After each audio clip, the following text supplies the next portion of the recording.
ជំរាបសួរថ្ងៃនេះខ្ញុំមកធ្វើក្រូចឆ្មាត្រាំទឹកឃ្មុំការធ្វើក្រូចឆ្មាត្រាំទឹកឃ្មុំនេះវាមិនពិបាកទេប៉ុន្តែយើងត្រូវឧស្សាហ៍ព្យាយាមបន្តិចហើយនឹងរងចាំរយៈពេលយូរបានអាចញ៉ាំបានណាមិនយូរប៉ុន្មានទេប៉ុន្តែចាំខ្ញុំប្រាប់វិធីធ្វើទុករយៈពេលប្រហែលថ្ងៃទី1ខ្ញុំមានទឹកឃ្មុំសុទ្ធចំនួនមួយដបនេះប៉ុន្តែខ្ញុំធ្វើគឺខ្ញុំស្មានដាក់តាមនឹងដែរណាហើយខ្ញុំមានក្រូចឆ្មានេះគឺជាក្រូចឆ្មានំចូលគឺជាក្រូចឆ្មាដូចបែកខាងបរទេសមិនមែនជាក្រូចឆ្មាខ្មែររបស់យើងទេក្រូចឆ្មាខៀវនោះវាបានដែរប៉ុន្តែវាប្រសិទ្ធភាពវាចាញ់ក្រូចនេះទេនេះមិនមែនក្រូចលឿងដែលយើងញ៉ាំជាផ្លែឈើធម្មតាដែលយើងញ៉ាំទេណាអានេះជាក្រូចឆ្មាប៉ុន្តែវាលឿងហ្មងបងប្អូនអាចរកទិញនៅកន្លែងម៉ាតបានទីផ្សារអីក៏មានកន្លែងខ្លះមានដែរខ្ញុំមានចំនួន3ផ្លែនេះខ្ញុំមានអំបិលនេះ10កែវខ្ញុំយក10កែវបែបនេះប្រភេទជាកែវអត់មានប្រភេទជាឧទាហរណ៍ថាដូចជាជ័រដាក់ទៅវាធំក្លិនជ័រទៅអត់ឆ្ងាញ់គុណភាពវាអត់ល្អដូចជា10កែវនេះទេខ្ញុំមាន10កែវខ្ញុំលាងទឹកឲ្យជូតឲ្យស្អាតណានេះ10កែវខ្ញុំត្រូវត្រៀមទុកការធ្វើក្រូចឆ្មាត្រាំទឹកឃ្មុំនេះអត់មានអីពិបាកទេខ្ញុំគ្រាន់តែមានវិធីមួយដើម្បីកុំឲ្យវាក្រូចឆ្មានេះវាហាងពេលយើងត្រាំទៅវាហាងសម្បករបស់វានេះហើយខ្ញុំត្រូវយកអំបិលនេះខ្ញុំចាក់នៅក្នុងចានឬក៏ថាសអីដែលមានកន្លែងតលាយបន្តិចហើយខ្ញុំយកក្រូចនេះប្រមៀលវាក៏បានខ្ញុំលាបបែបនេះក៏បានទៅដោះវាដើម្បីវាកាត់ជាតិពុលផងដែរជាតិថ្នាំនៅលើសម្បកក្រូចនេះ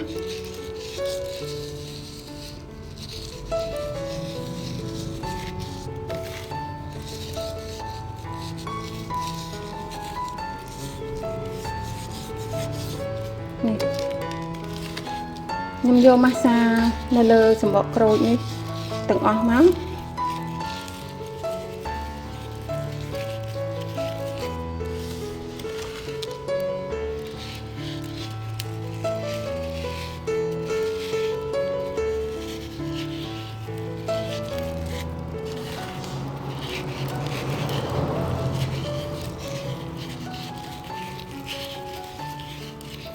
ចានេះ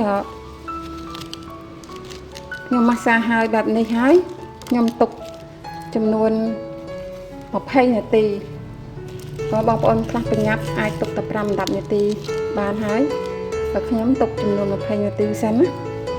នេះបងប្អូនក្រោយពីខ្ញុំទុករយៈពេល20នាទីក្រោយមក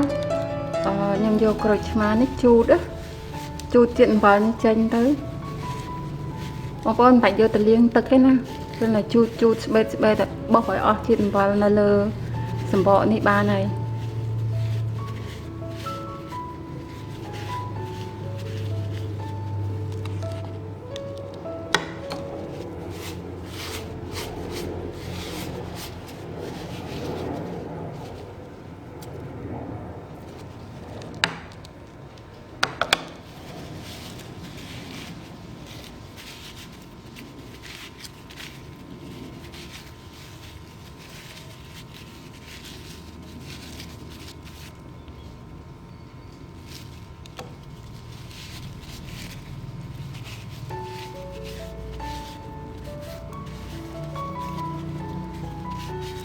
ចានេះក្រូចយើងបានជូតជាតិអំបិលចេញពីសម្បកនេះអស់ហើយនេះវារៀងអស់ជាតិផ្សែងវាហើយអំបិលនេះយើងទុកក៏បានយើងចោលក៏បានឥឡូវនេះយើងចាប់ផ្ដើមហាន់ក្រូច Ca han kroi ní sranhចំណចំណូលចិត្តបើសិនជាបងប្អូនចង់ហាន់ជាចំណិតស្ដើងតឹងបែបនេះណាក៏បានប៉ុន្តែហាន់ជាជ្រុងដុំក៏បានដែរឥឡូវខ្ញុំមានវិធីមួយគឺហាន់បែបនេះប៉ុន្តែខ្ញុំមកយកធ្វើជាជ្រុងវិញ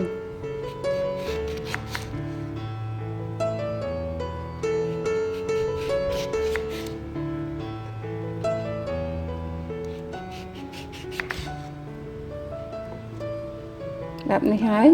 ល្អណាស់អត់មានគ្រាប់ទេណាបងប្អូន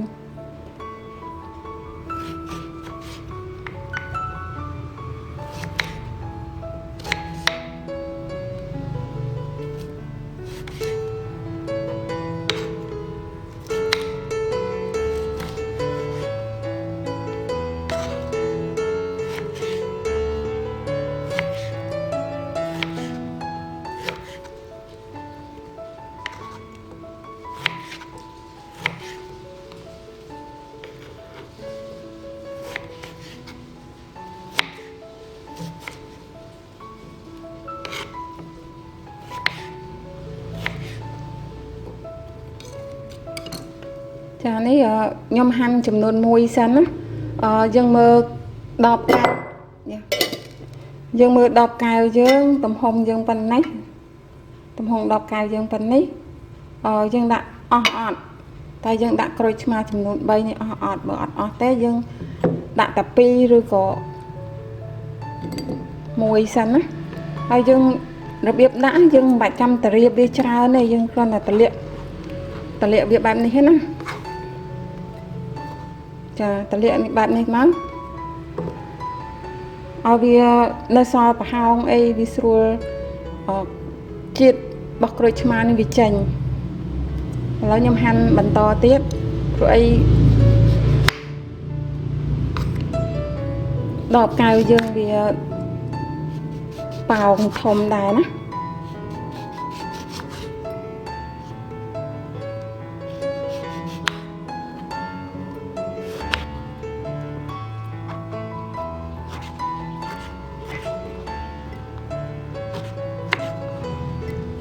ក្រូចនេះប្រហែលជាយើងដាក់2គឺល្មមកែវហ្មងមិនដាក់3ទេយើងដាក់2សិនណា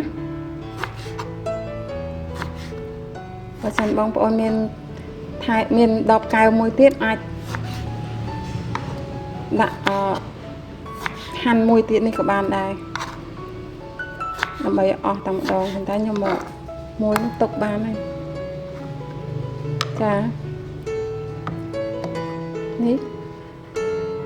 ខ្ញុំបានក្រូចប៉ុណ្នេះហើយវារៀងប្រហោងបែបនេះប្រហោងក្នុងណាយើងតម្លាក់វាមិនបាច់ចាំសកត់វាទេយើងដាក់របៀបនេះហើយខ្ញុំដាក់ទឹកឃ្មុំយើង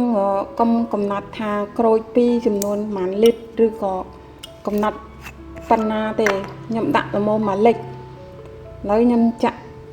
ទឹកឃ្មុំនេះ1លីត្រក្រូចរបស់យើងទៅ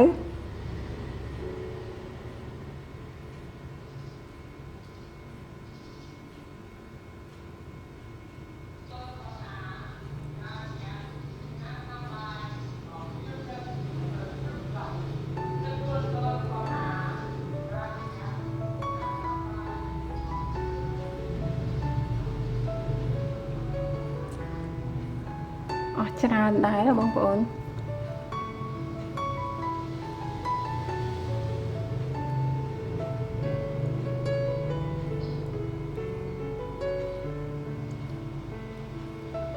្រោះយើងធ្វើញ៉ាំយើងត្រូវការឲ្យវាបានងុំល្អយើងត្រូវចាក់ឲ្យច្រើនទាំងដងអត់មានថែមថយអីទេចាក់នេះឲ្យច្រើនពេញទៅហើយណាអត់មានថាពេលយើងចាក់ទៅវាមើលទៅឃើញតិចហើយយើងថែមក្រោយគឺវាអត់ល្អដូចយើងចាក់ដំបូងបែបនេះទេហើយនៅវាទុកឲ្យវាជ្រាប ធ្លាក់ទឹកខ្មុំចូលទៅធ្លាក់ទៅក្រោមបែបនេះហើយយើងនឹងបន្ថែមទៀត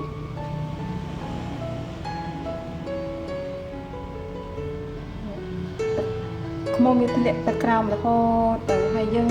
កុំបាច់ចាំ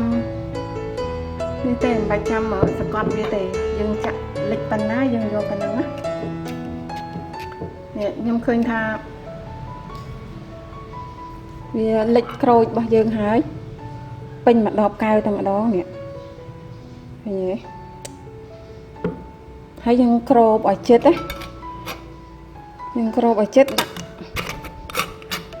ដាក់នៅក្នុងទូទឹកកកដាក់នៅក្នុងទូទឹកកកប៉ុន្តែបងប្អូនខ្ញុំសូមជម្រាបថាបើសិនជាដាក់នៅក្រៅក៏បានដែរប៉ុន្តែខ្ញុំដាក់នៅក្នុងទូទឹកកកកន្លែងធម្មតាកន្លែងយើងខ្លះសេទឹកញ៉ាំណាវាទៅជាល្មមសេតនហត់ភាពជាល្មមបងប្អូនកុំយកដាក់កន្លែងកកដាច់ខាតណានេះការធ្វើនេះដើម្បីឲ្យងុំល្អយើងទុករយៈពេលកន្លះខែយើងនឹងបើកមកញ៉ាំជាមួយនឹងទឹកក្តៅអ៊ុនការញ៉ាំជាមួយទឹកក្តៅអ៊ុននេះធ្វើឲ្យយើងមានសុខភាពល្អបំបត្តិភាពក្អកផ្ដាសាយហើយបំបត្តិអ្វីគ្រប់យ៉ាងហ្មងសំខាន់គឺទឹកខ្មុំរបស់យើងគឺត្រូវជំងឺ100មុខហើយនឹងក្រូចឆ្មាផងដែរជាពិសេសបងប្អូនខ្ញុំសូមជម្រាបថាការញ៉ាំនេះអាចជាឱសថសម្រាប់សម្រក់រាងណាហើយធ្វើឲ្យសាច់យើងសពីក្នុងមកខ្ញុំតែងតែធ្វើញ៉ាំក្នុងអស់មួយដបខ្ញុំញ៉ាំមួយដបទៀតខ្ញុំធ្វើសម្រាប់ញ៉ាំបន្តដូចថាយើងធ្វើមុនបងយើងធ្វើកន្លះខែយើងបានញ៉ាំហើយយើងបានញ៉ាំហើយយើងចាប់ផ្ដើមធ្វើបន្តទៀតដើម្បីបន្តពីអានេះកន្លះខែទៀតយើងញ៉ាំទៀតហើយការញ៉ាំនេះយើងញ៉ាំពេលព្រឹកប្រសិទ្ធភាពបំផុតគឺពេលព្រឹកមុនអាហារកន្លះម៉ោងហើយយ៉ាងយូរបំផុតគឺ15នាទីមុនអាហារហើយពេលយប់មុនចូលគេងកុំឲ្យវាចិត្តកុំឲ្យញ៉ាំភ្លាមគេងភ្លាមអស់មកថាយើងនៅសល់15នាទីឬក៏20នាទីទៀតយើងចុចទូរស័ព្ទលេងអីទៅយើងញ៉ាំទៅញ៉ាំហើយបានមកស្ទុះយើងងុយគេងលក់បានស្រួលល្អហើយធ្វើឲ្យរាងយើងស្អាតមានសម្រស់សពីស្បែកសពីខាងក្នុងមកទាំងម្ដងណាបងប្អូនធ្វើត្រាំក្រូចឆ្មាជាមួយនឹងទឹកឃ្មុំដូចខ្ញុំទៅមិនខកបំណងទេអូខេបងប្អូនសង្ឃឹមថាបងប្អូនធ្វើវិធីងាយនេះដើម្បីសម្រក់ទម្ងន់ហើយជំងឺច្រើនមុខវាពិសេសក្អកផ្ដាសាយគឺពូកែស័ក្តិសិទ្ធិបំផុតអរគុណច្រើនជម្រាបលា